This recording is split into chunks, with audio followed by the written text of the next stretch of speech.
जय Hind friend, India और pride में आप सभी का स्वागत है। फ्रेंड्स, यहाँ पे देखिए यूजीसी नेट पेपर फर्स्ट में जो आईसीटी से क्वेश्चन आते हैं उन पे हम डिस्कशन कर रहे हैं। प्रीवियस के लेक्चर में आपने देखा होगा कि आईसीटी से किस प्रकार से एक ट्रेंड रहा है क्वेश्चन का। जैसे आपको सिस्टम सॉफ्टवेयर का पता होना चाहिए, जितने भी एप्लीकेशन चल रहे हैं, एब्रीविएशन हो गया, इवन जो आपका आउटपुट इनपुट डिवाइस है यहाँ से क्वेश्चन आते हैं। तो स्पेसिफिक अगर इन टॉपिक पे अगर आप ध्यान देते हैं तो भी आपके क्वेश्चन जो है बहुत अच्छे से सॉल्व होंगे। और कुछ क्वेश्चन तो आपने देखा है कि रिपीट होते हैं। जैसे रूटीन, एक क्वेश्चन आपने देखा नैतिक करके था कि आपका कंप्यूटर में जो रूटीन को मेंटेन रखता है, रूम कैसे होता है। या आपने देखा कि जितने भी इनपुट आउटपुट डिवाइस है उनमें काफ़ी क्वेश्चन है। मेमोरी वाले क्वेश्चन जो है काफ़ी सुमेलित करने वाला जो आ रहा है, तो वो लगातार जैसे एक ट्रेंड रहा है वहीं से क्वेश्चन आ रहा है। तो आपको बहुत ही ध्यान से एक्सप्लेनेशन को समझते चलना है, क्वेश्चन को देखते हुए।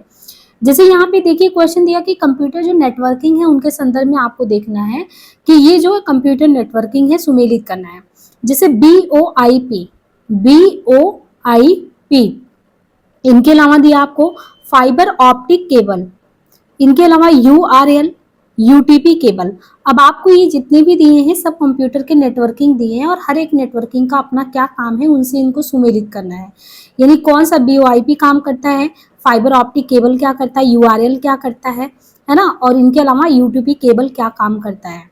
तो यहाँ पे हमको वही चीज सुमेलित करना है। तो हम यहाँ से सीधे आपको इनका जो है काम बता देते हैं कि जैसे बीओआईपी है, ये फोन कॉल करने के लिए इंटरनेट का प्रयोग, यानी बीओआईपी का काम क्या होता है, ये फोन कॉल करने के लिए इंटरनेट का प्रयोग ये।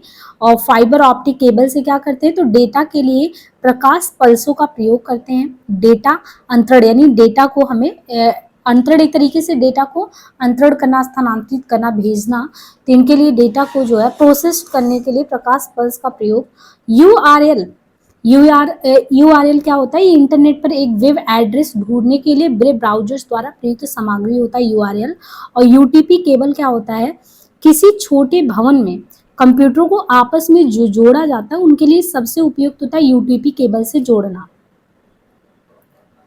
निम्नलिखित में से कौन सा कथन सही है, देखिए एक तो यहाँ से जो है आपका बाइनरी डिजिट से ऐसे क्वेश्चन आता है जिनको आपको एक क्रम में इनको बिठाना होता है। और जैसे यहाँ पे दिया कि अष्टक एक द्विधारी संख्या होती है जिसमें पूरे 8 अंक होते हैं।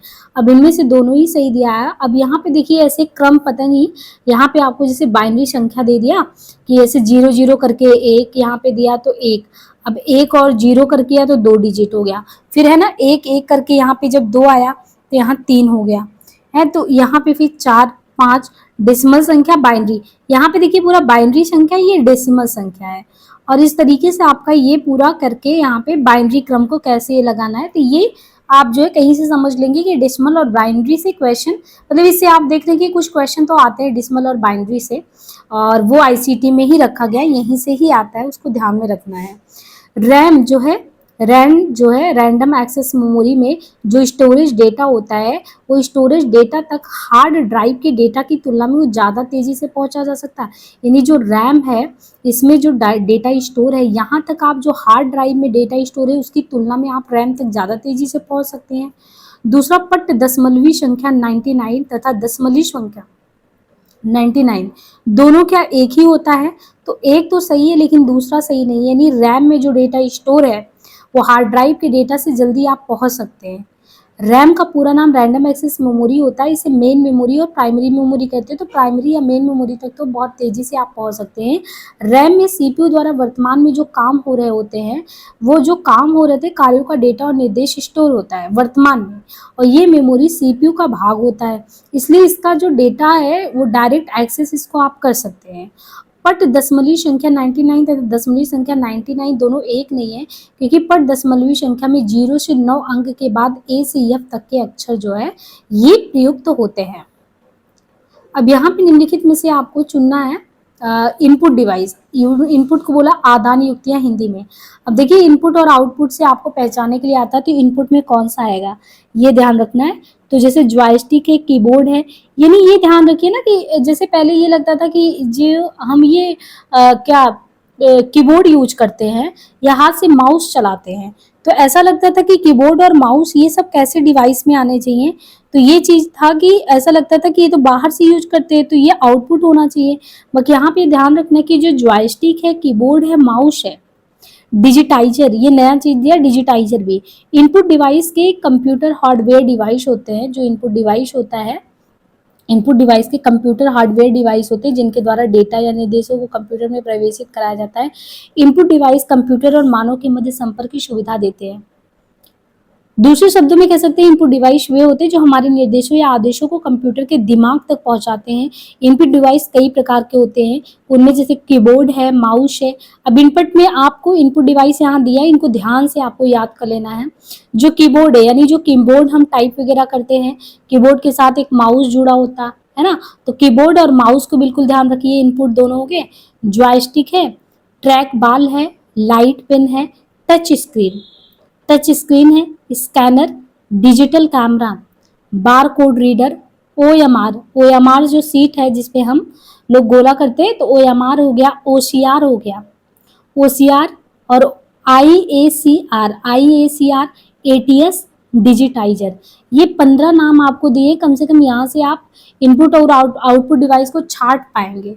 तो मतलब कि ये चीज़ आपको है ना कि यहाँ से अगर आपको पता रहेगा जो है इनपुट पता रहेगा तो आउटपुट देगा तो आप पहचान लेंगे। तो इनको आप बिल्कुल ध्यान में रखिए, लिख लीजिए कि कीबोर्ड है, माउस है, जॉयस्टिक है, ट्रैक बॉल है, लाइट पिन है, टच स्क्रीन है, डिजिटल कैमरा, स्कैनर है, बारकोड रीडर है, ओएमआर है, ओसीआर है, आईएसीआर है, एटीएस है, डिजिटाइजर है। इतने तो आपको ये ध्यान रखने हैं कि ये क्या है, ये इनपुट डिवाइस है। इनमें से इलेक्ट्रॉनिक वैज्ञानिकों के किस समूह को सही कालक्रम में रखा गया। ये इलेक्ट्रॉनिक जो वैज्ञानिक रहे हैं उनको सही क्रम में रखा गया और 4 लोगों का नाम दिया है। ये 2019 में इस तरीके से पूछा है, तो ये बहुत ही रेयर क्वेश्चन है, ऐसे वैसे सही भी नहीं हो पाते, इतना कहाँ ध्यान रहता कौन पहले आया कौन सा नहीं बाद में आया। तो जैसे लुमियर ब्रदर्स का नाम दिया है तो इनका जन्म 1862 से 64। जी मार्कोनी 1874 जी मार्कोनी का है। फॉरेस्ट करके रेडियो के जनक ली फॉरेस्ट। जॉन फ्लेमिंग ये वैक्यूम ट्यूब के। जॉन लोगी बेयर्ड करके इसके बाद दिए हैं। दशमलव में 50, दशमलव में 102 लाइव वीडियो कॉन्फ्रेंसिंग एमएसएस संदेश। अब यहाँ पे देखिए उसी तरीके से आपको दिया गया है कि आपको बाइनरी और ये सब डिजिट आना चाहिए, डेसिमल क्या कैसे है, तो ये उसमें से क्वेश्चन दिया है 50।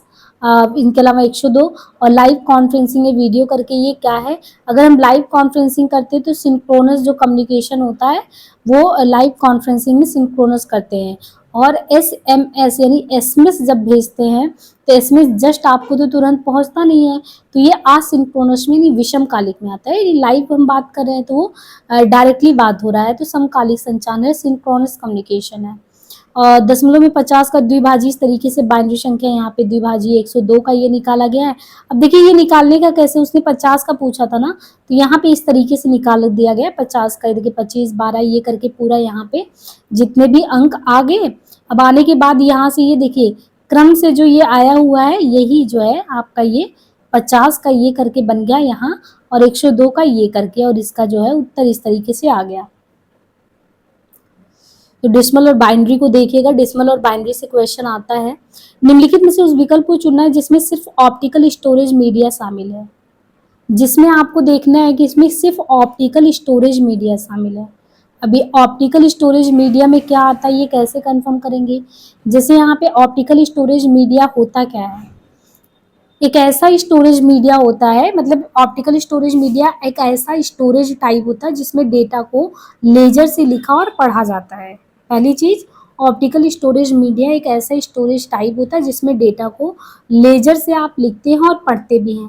आमतौर पर डेटा ऑप्टिकल मीडिया जैसे कॉम्पैक्ट डिस्क जो सीडी होता है, कॉम्पैक्ट डिस्क, और जो डीवीडी है उसको लिखा जाता है ना, जिसे कॉम्पैक्ट डिस्क, सीडी और डीवीडी को लिखा जाता है। ऑप्टिकल मीडिया टेप, एचडीडी और फ्लैश ड्राइव की तुलना में अधिक टिकाऊ है। पर्यावरण की स्थिति के लिए कम संवेदनशील वर्तमान मानक ऑप्टिकल प्रारूप ब्लू रे है जो नाटकीय रूप से क्षमताओं को बढ़ाने के लिए नीले रंग के लेजर का उपयोग करता है। ऑप्टिकल स्टोरेज मीडिया के कुछ प्रकार हैं जैसे डीवीडी, सीडीआर, तो एक डीवीडी हो गया, सीडीआर हो गया, सीडी रोम हो गया, DVD, CDR, CD ROM, blue रे डिस्क हो गया और सीडीआरडब्ल्यू। तो यहाँ पे आपको क्रमशः ये दे दिया है कि ऑप्टिकल स्टोरेज मीडिया ऐसा स्टोरेज मीडिया जिसमें डेटा को लेजर से लिखना और पढ़ना ये। और इसमें क्या क्या आते हैं, डीवीडी है, सीडीआर है, सीडी रोम है, ब्लू रे डिस्क है, सीडी है और CDRW है। यहाँ पे देखिए दिया है सूचना प्रौद्योगिकी भारत में तेजी से एक अत्यंत महत्वपूर्ण क्षेत्र बनता जा रहा है। दूसरा, सॉफ्टवेयर भारत के प्रमुख निर्यातों में से एक है और इसके अलावा भारत का हार्डवेयर में काफी मजबूत आधार है। तो दोनों ही देखें, प्रश्नगत विघटन में वर्णित कथन सही है, क्योंकि सूचना प्रौद्योगिकी जो है वो भारत में जो है सूचना प्रौद्योगिकी भारत में तेजी से उभरती हुई और अत्यंत महत्वपूर्ण क्षेत्र बनता जा रहा है। वर्ष 2009 के आंकड़ों के अनुसार भारत ने सूचना प्रौद्योगिकी का जीडीपी में 5.19 हिस्सेदारी इतना परसेंट किया है, जिसमें हाल ही में कुछ कमी भी आई, जिसके कारण इस क्षेत्र में भारत विश्व के 167 देशों की सूची में 131वें स्थान पर रहा। लेकिन भारत में सूचना और संचार प्रौद्योगिकी के क्षेत्र में असीमित संभावनाओं के चलते यहाँ ये तेजी से एक महत्वपूर्ण क्षेत्र बनता जा रहा है। सॉफ्टवेयर भारत के प्रमुख निर्यातों में से एक है और इसके अलावा भारत का हार्डवेयर में काफी मजबूत आधार है।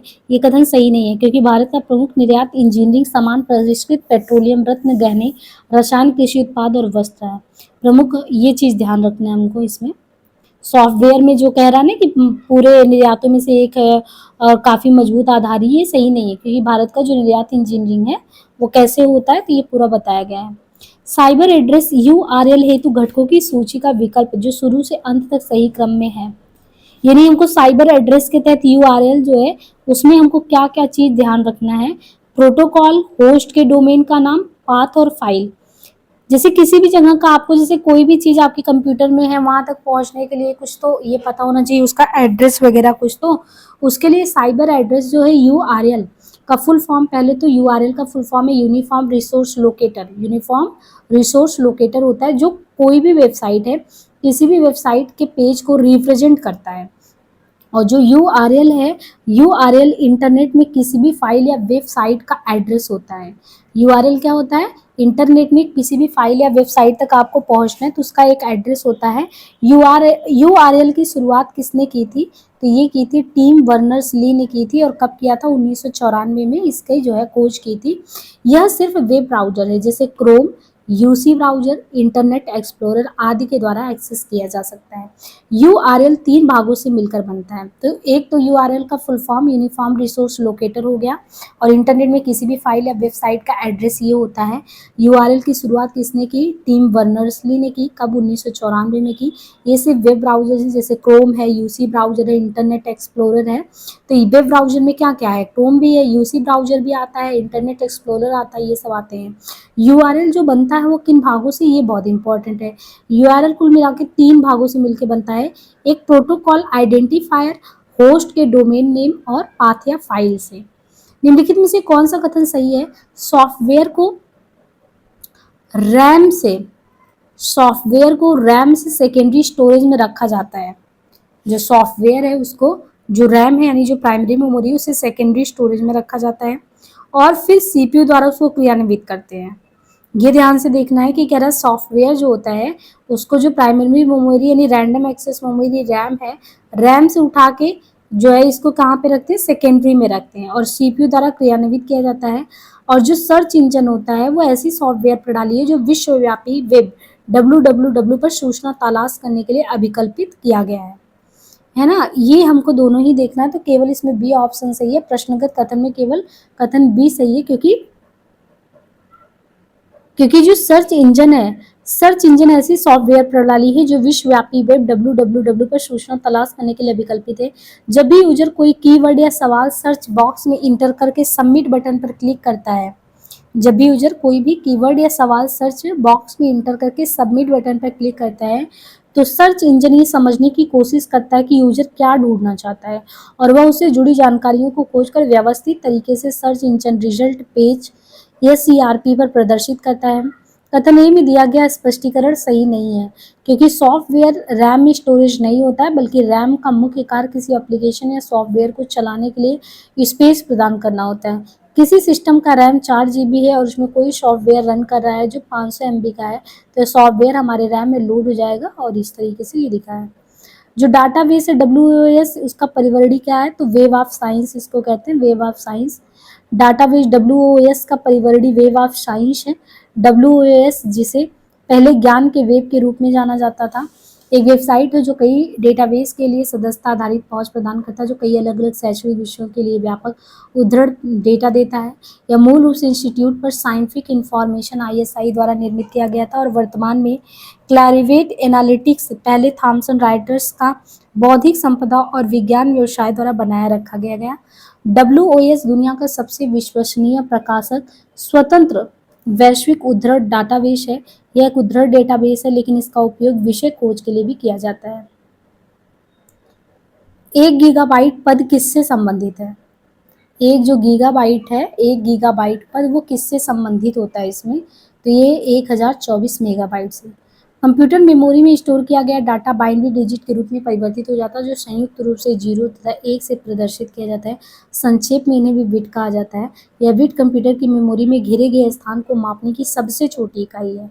8 बिट बराबर क्या होता है? तो 8 बिट बराबर 1 बाइट, 1024 बाइट बराबर 1 किलोबाइट, है ना। एक देखिए 8 बिट बराबर क्या होता है? 8 बिट मिला के 1 बाइट और 1024 बाइट से 1 किलोबाइट और 1024 किलो से मेगा बनता है और मेगा से गीगा बनता है और गीगा से टेरा बनता है। निम्नलिखित में से कौन सी संग्रहण युक्ति सर्वाधिक आंकड़ा संग्रहित करती? तो सबसे ज्यादा कौन सी संग्रहण युक्ति सर्वाधिक आंकड़े को यानी डेटा को कलेक्ट करती? वो है हार्ड डिस्क। कंप्यूटर में प्रयोग किए जाने वाली जो हार्ड डिस्क है, कंप्यूटर में जो हार्ड डिस्क यूज किया जाता है, कंप्यूटर में प्रयोग किया जाने वाला हार्ड डिस्क एक ऐसी संग्रहण युक्ति है जो सर्वाधिक डेटा को संग्रहित करता है। हार्ड डिस्क एक सेकेंडरी और अस्थायी डेटा स्टोरेज डिवाइस है। हार्ड डिस्क एक तो सेकेंडरी है और सेकेंडरी के बाद वो एक अस्थायी है। ये मैग्नेटिक मटेरियल से बना होता है जो मैग्नेटिक रिकॉर्डिंग टेक्निक का पालन करके डेटा को संग्रहित करता है। अंतर्राष्ट्रीय कंप्यूटर सुरक्षा दिवस को मनाया जाता है, तो अंतर्राष्ट्रीय कंप्यूटर सुरक्षा दिवस इसमें से किस दिन मनाया जाता है? 30 नवंबर को। अंतर्राष्ट्रीय कंप्यूटर सुरक्षा दिवस 30 नवंबर को मनाया जाता है। पहला तो ये हो गया कि अंतर्राष्ट्रीय जो कंप्यूटर सुरक्षा दिवस है वो कब मनाते हैं? तो अंतर्राष्ट्रीय कंप्यूटर सुरक्षा दिवस 30 नवंबर को मनाया जाता है। इसकी शुरुआत वर्ष 1988 से हुई और जो है 30 नवंबर से ये मनाया जाता है अंतर्राष्ट्रीय, और प्रतिवर्ष 2 दिसंबर को विश्व कंप्यूटर साक्षरता दिवस मनाया जाता है। कंप्यूटर से संबंधित गतिविधियों में किसी भाषा अनुवादक के वर्णन के लिए निम्नलिखित में से कौन सा अनुपयुक्त है? Assembler, interpreter, codec, compiler. तो इसमें से कौन सा है? कोडेक। कंप्यूटर की जो आधारभूत भाषा मशीनी भाषा होती है, जिसे केवल 0 और 1-2 अंकों में लिखा जाता है, इसे बाइनरी कोड भी कहते हैं।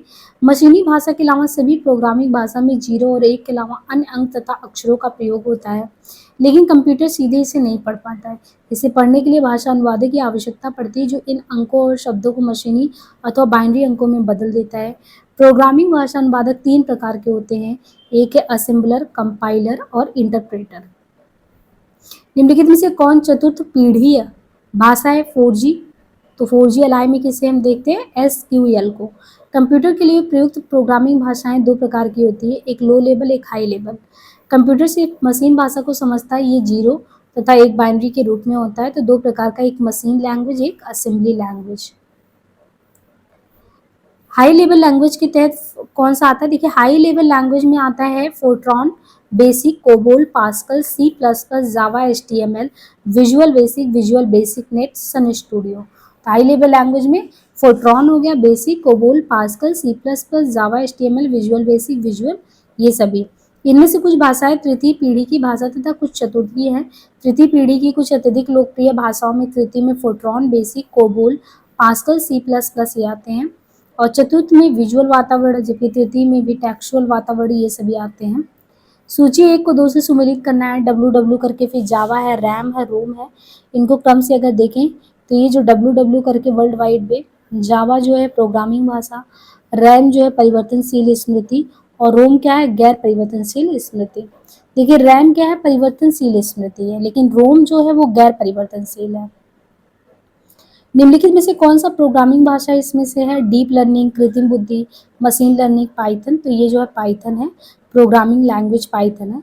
पाइथन एक प्रोग्रामिंग लैंग्वेज है, ये एक उच्च स्तरीय, देखिए एक तो ये एक प्रोग्रामिंग लैंग्वेज है पाइथन, साथ ही साथ ये एक हाई लेवल लैंग्वेज है, जो आज की जो कृत्रिम बुद्धिमत्ता की दुनिया है उसमें तेजी से बढ़ रहा है। इस भाषा का उपयोग डेस्कटॉप, ग्राफिकल, यूआई अनुप्रयोग, वेबसाइट और वेब अनुप्रयोगों को विकसित करने में किया जाता है। हमारे पास बहुत सी प्रोग्रामिंग भाषाएं जैसे सी, सी प्लस प्लस है, जावा स्क्रिप्टिंग, बहुत कुछ। लेकिन जो पाइथन भाषा है इन सभी से बहुत ज़्यादा लोकप्रिय है पाइथन। पाइथन वास्तव में इतना नया नहीं है, पहली बार 1989 में आया था। पाइथन के डेवलपर गुइडो वैन रोशुम है। तो जो पाइथन के डेवलपर हैं गुइडो वैन रोशुम है। निम्नलिखित संग्रहण डिवाइसों पे विचार करना, हार्ड डिस्क, सीडी रोम और ये दिया है डीवीडी रोम। इनमें जो है संग्रहण क्षमता के आरोही क्रम, आरोही यानी बढ़ते हुए क्रम में बताना है। तो जो डेटा की स्टोरेज जो होती है उसकी क्षमता के बारे में आपको बताना है उसके आरोही क्रम में। तो जो सीडी रोम है, सीडी रोम से ज़्यादा है डीवीडी का, डीवीडी से भी ज़्यादा है हार्ड डिस्क का। तो ये क्रम हो गया सीडी, सीडी बाद डीवीडी, फिर हार्ड डिस्क हो गया। सीडी रोम या कॉम्पैक्ट डिस्क रोम की अधिकतम भंडारण क्षमता लगभग 700 MB होता है।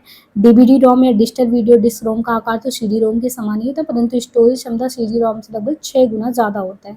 डीवीडी रोम और सीडी रोम में डेटा को सिर्फ पढ़ा जा सकता है। अब यहाँ पे अंतर अच्छे से समझिए। पहले तो ये हमने बताया कि जो सीडी से बाद डीवीडी फिर हार्ड डिस्क हो गया, ये पूरा आपका क्रम हो गया। जो सीडी रोम या कॉम्पैक्ट डिस्क, तो जो सीडी रोम है, सीडी रोम या कॉम्पैक्ट डिस्क इसका नाम है, कॉम्पैक्ट डिस्क कहते हैं।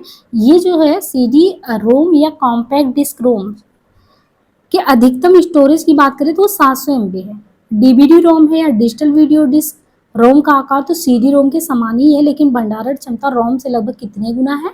6 गुना ज़्यादा है।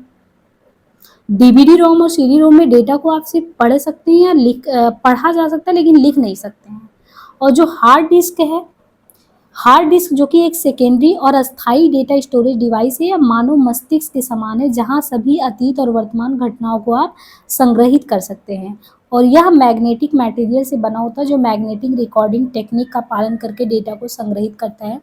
नवीनतम स्टोरेज तकनीक 4 टेराबाइट टीबी तक पहुंच गई है। सबसे पहला हार्ड डिस्क आईबीएम कंपनी ने बनाया था। सबसे पहला किसने बनाया था हार्ड डिस्क? आईबीएम कंपनी ने बनाया था, जिसकी स्टोरेज क्षमता केवल 5 MB थी और वजन करीब 250 किलोग्राम था। बाद में इसमें अनेकों बदलाव हुए, जिसका परिणाम आज का आधुनिक हार्ड डिस्क है। कंप्यूटर के संबंध में निम्नलिखित में से कौन सा युग्म सुमेलित नहीं है? 1 gigabyte, CRT, ROM, CPU. Computer के संबंध में इनमें देखना है कि कौन सा युग्म जो है सही सुमेलित है। गीगाबाइट को कैलकुलेट किया है, फिर CRT cathode ray tube, CPU central processing का, आरओएम रीड ओनली का। और रोम, रोम एक प्रकार की कंप्यूटर मेमोरी है जो प्राइमरी मेमोरी का हिस्सा होता है। इस मेमोरी को नॉन वोलेटाइल, रैम को क्या कहते हैं? नॉन वोलेटाइल मेमोरी भी कहते हैं, या एक अस्थायी मेमोरी, परमानेंट मेमोरी होता है ना। यहाँ पे इस तरीके से दिया है। संग्राहक युक्तियों को न्यूनतम से अधिकतम की क्षमता में अगर दर्शाएं तो जो संग्राहक स्टोरेज वो होते हैं वो कौन से हैं? तो कंप्यूटर की संग्राहक युक्तियाँ उनको न्यूनतम से अधिकतम के क्रम में अगर देखें तो सीडी फिर आरओएम, डीवीडी, आरओएम, ब्लू-रे, है ना। तो यहाँ पे देखिए CD ROM, DVD ROM, Blu-ray. CD ROM अर्थात compact disc read only memory एक फ्लैट या राउंड ऑप्टिकल स्टोरेज मीडियम होता है, जिसकी खोज 1982 में जेम्स रॉसेल ने किया था। डीवीडी आरओएम अर्थात डिजिटल वीडियो डिस्क, ये रीड ओनली मेमोरी भी एक ऑप्टिकल स्टोरेज है।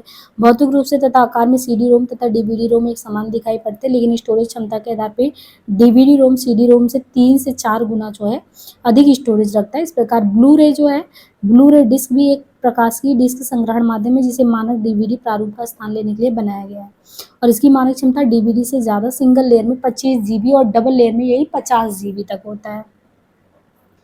एक ऑपरेटिंग सिस्टम ओएस के बारे में कौन सा कथन सही है? ऑपरेटिंग सिस्टम के बारे में ओएस जो होता है पेरिफेरल्स को नियंत्रित करता है, मेमोरी आवंटित करता है तथा फील्ड्स एंड रिकॉर्ड में डेटा संगठित करता है। ओएस वायरस के प्रति सुरक्षा प्रदान करता है। ओएस पेरिफेरल्स को कंट्रोल करता है। ओएस प्रोसेसर और पेरिफेरल्स को कंट्रोल करता है। तो देखिए ऑपरेटिंग सिस्टम एक सिस्टम सॉफ्टवेयर होता है जो यूजर्स और कंप्यूटर हार्डवेयर के बीच में इंटरफेस का काम करता है। ऑपरेटिंग सिस्टम के बिना कोई भी कंप्यूटर केवल एक अनियंत्रित, यानी ऑपरेटिंग सिस्टम नहीं है तो कोई भी कंप्यूटर केवल क्या है? एक अनियंत्रित मशीन मात्र होता है, क्योंकि ऑपरेटिंग सिस्टम इस हार्डवेयर को काम करने योग्य बनाता है और हार्डवेयर के ऊपर अन्य सॉफ्टवेयर प्रोग्राम को भी चलाने योग्य सुविधा देता है।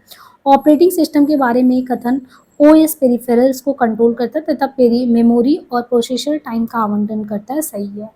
ओएस और कंप्यूटर के संबंधों को आरेख द्वारा दिया है कि यूजर एप्लीकेशन ऑपरेटिंग हार्डवेयर, ये पूरी उसकी संरचना है। निम्नलिखित में से कौन सा प्रोप्राइटरी सिस्टम सॉफ्टवेयर का एग्जाम्पल है? इनमें से कौन सा प्रोप्राइटरी सिस्टम सॉफ्टवेयर का एक एग्जाम्पल है? तो ये है माइक्रोसॉफ्ट विंडोज। ठीक है, माइक्रोसॉफ्ट विंडोज क्या है इसमें से? यहाँ पे जो माइक्रोसॉफ्ट विंडोज दिया गया है वो एक प्रोप्राइटरी सिस्टम सॉफ्टवेयर का एग्जाम्पल है, माइक्रोसॉफ्ट विंडोज।